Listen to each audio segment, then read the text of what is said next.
افهمك. غور يا عم مش عايز افهم. وانا انت خدت حقك غور بقى. يا بنت هو ده نص الكنزايه؟ هو انت دافع لسه حقها؟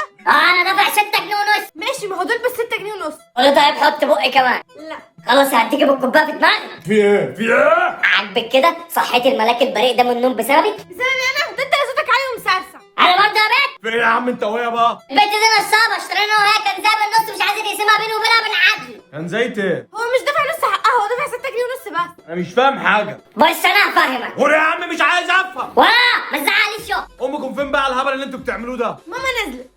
عشان كده طايحين في الشقه انتوا الاتنين زي الغنم. خلاص يا بنت صبي شويه بيبسي كمان هنا. لا انت خدت حقك.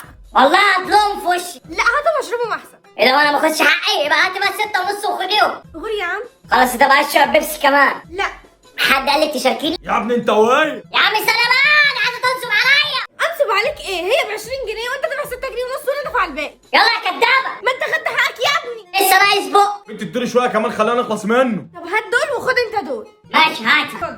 يا اختي تضحك عليا.